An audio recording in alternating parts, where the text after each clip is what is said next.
Well, hello there. How is everyone? You amazing, amazing, beautiful, wonderful people. And it's the weekend, baby. That's right. It's Saturday. Stupendous, stupendous Saturday. But not everything is stupendous. Some things are absolutely ludicrous. And what am I talking about? Talking about Seth Rogers and the cease and desist. Of course I'm talking about it. Of course I'm talking about it, because everyone's talking about it. What an absolute farce. Never, ever, ever have I ever seen such a bewildering situation in my entire life. And you have to now ask yourself, what are people hiding? What are people scared of people finding out? Because that to me is what this is now all about. This is about people being scared of things being found out. That's my interpretation of what's happening in the Sebastian Rogers case. Because what we've seen right from the start is things that just simply don't make sense. We was asked basically to believe that Sebastian Rogers got home, went home into his house, went to bed, his mother's on the phone, and he vanishes without a trace. Vanishes. Gone. Vamoosh. No shoes, doesn't seem to take anything with him that would matter to him. And what's important about this is the fact that he has autism. And the thing about children and individuals with autism is that routine, keeping things close to them that are important to them, are paramount to their ability to function. You take something away from a child with autism, and that is like a clutch to them, then you are going to have problems. So to say that Sebastian Rogers left there of his own accord, under his own volition, and took nothing, not even his shoes with him, is a hard thing to accept. It's a hard thing to accept. Now, I could imagine there being an issue at home and him flipping out, going crazy, kicking off, being quite difficult to deal with. I can imagine that. But to just walk out of that property under his own volition and disappear, vanish, and not a single person see him, I have a hard time accepting that. Now, the flip side of that coin is that we know that there are other issues around these areas, such as trafficking and things like that. So, could he have got himself into a situation where he leaves the house and gets into difficulties somewhere else down the line because he's a young kiddie on his own? It's possible, but as time progresses in this case, that becomes almost like an excuse. We try to make up an excuse about what happened to Sebastian to try and remove the parents being involved or the step parent being involved, but the behaviour of the parent and the step parents, it's becoming almost impossible for people to be able to turn around and say, look, they had nothing to do with their son's disappearance, nothing to do with their stepson's disappearance, nothing to do whatsoever. Even simple things like you have a picture that's released that really does look like Sebastian. You've got Sebastian's father adamant that that's him in that picture, and you've got Chris Proudfoot, the stepfather, immediately saying, no, it's not him.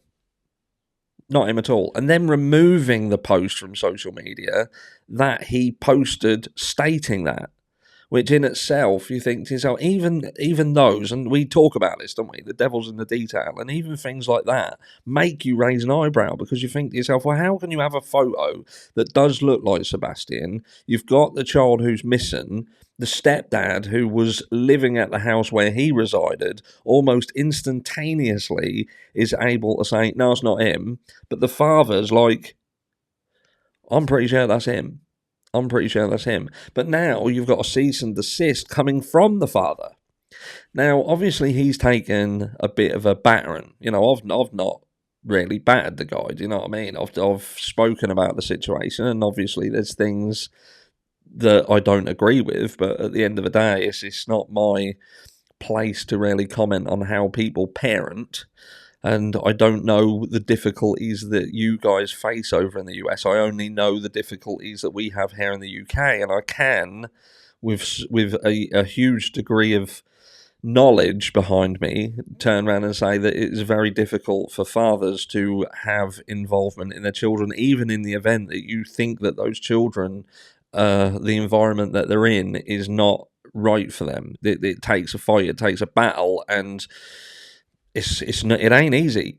It ain't easy, and the only people who can sort of think that things are easy are those who have not walked in those shoes. So it's hard for me to criticise him over certain elements of this. But what I will say is the cease and desist situation has finally made me kind of conclude that something's being hidden.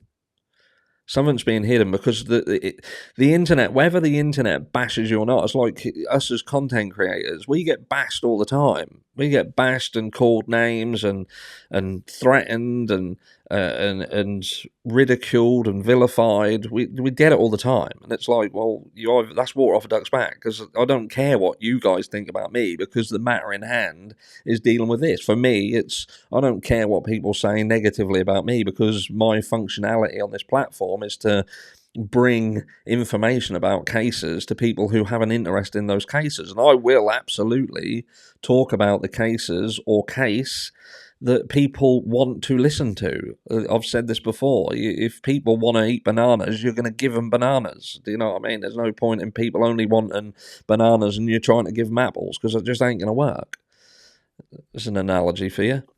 But with the Sebastian Roger situation, there are so many things that don't make sense. There's so many things that are questioned. The behaviour, what is Seth Rogers realistically, ever since Tony Matthias, whatever his fucking name is, ever since his involvement in this, which is now absolutely questionable as to what his functionality is it to alienate them from everyone so Tony has control of everything, that everything has to go through him, and you know, we've seen situations like this in the past. We saw it in the Summer Wells case, and we've seen it countless times. People taken over. We even saw it in the Michael Vaughan case with a certain someone sort of taken centre stage as almost like a PR representative. You know what I mean? It's absolutely ludicrous, because the internet and all of the people around this case and other cases are a powerful tool.